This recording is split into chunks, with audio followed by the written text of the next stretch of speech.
Thank you, thank you, thank you. Good evening. Thank you, my friend Mayor Dan Rivera, for the warm introduction and for being here, and to all my friends who made it tonight. So, second, I want to congratulate all those who are being honored today. Thank you for your contribution to the Hispanic legal community. A special thanks to the Massachusetts Association of Hispanic Attorneys for this Las Primeras Award. It is a real honor for me to be recognized by my own Latino friends and colleagues. This is why this one is so special. Thank you.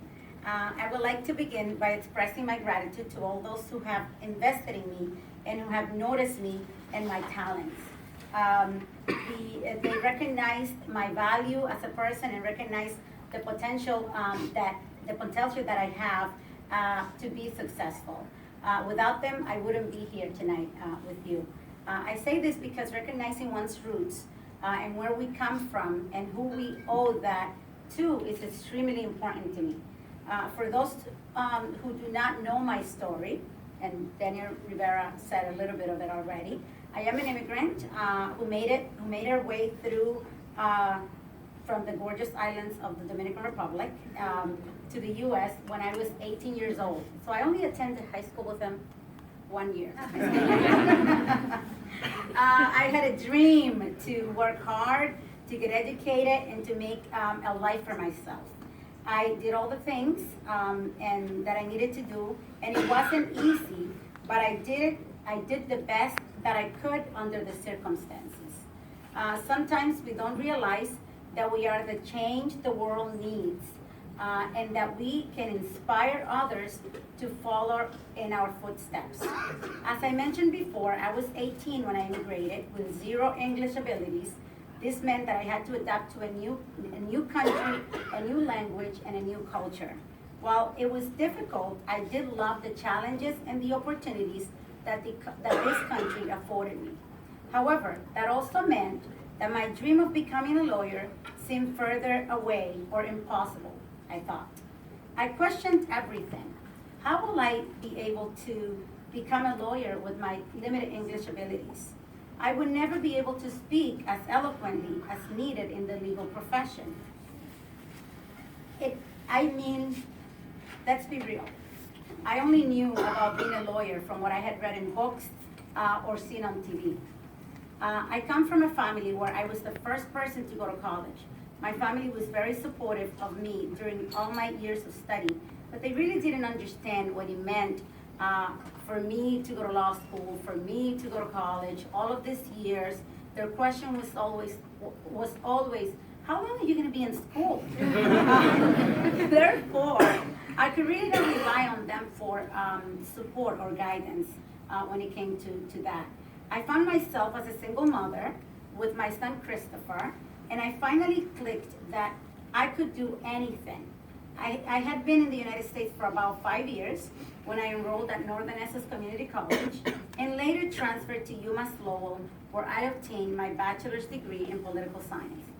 And when I was almost done with my bachelor's degree, I became unsure about law school. As a single mother, I was financially struggling and did not want the debt that law school would present with no guarantees of a good job afterwards. I wondered, what does one do with a political science degree? My only drive to obtain a bachelor's degree in political science was that I needed it in order to go to law school. Now that I was unsure about law school, I needed to find my path. So to find my path, I did an internship at a women's shelter teaching the providers Spanish to better serve the victims of domestic violence. And I also served at Congressman Meehan's office.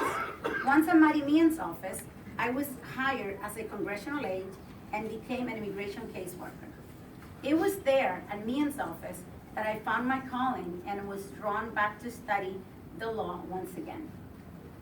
In working in immigration cases, I found that I had a passion for my people and for the immigration community and the immigrant community. I realized that there was a lack of professionals in the city of Lawrence where the immigrant community was booming and had so much need for the proper help.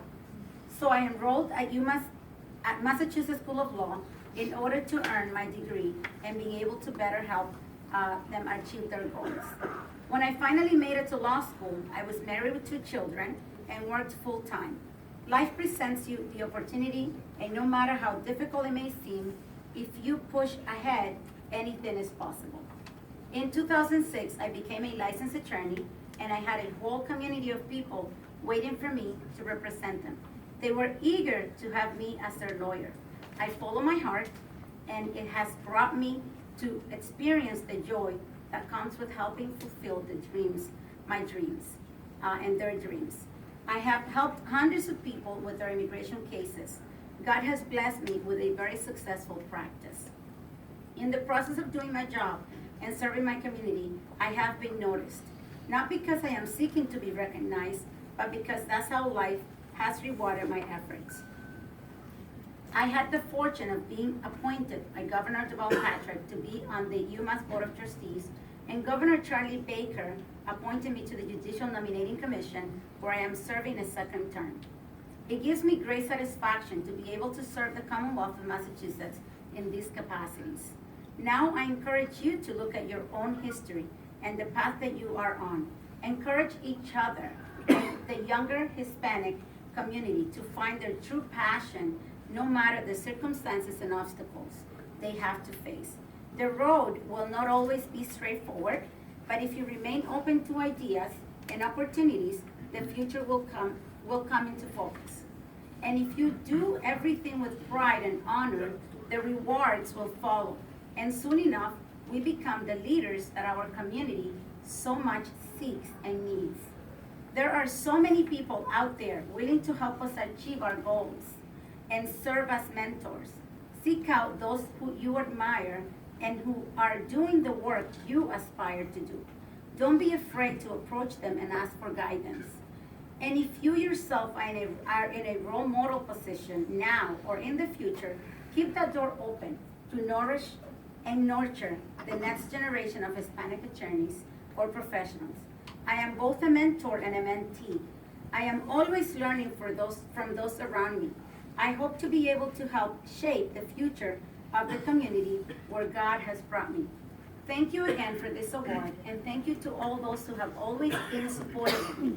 With special thanks to my husband Omar and my sons Christopher and Giancarlos, to all my friends who are here today, and to one of my associates, thank you so much for being here.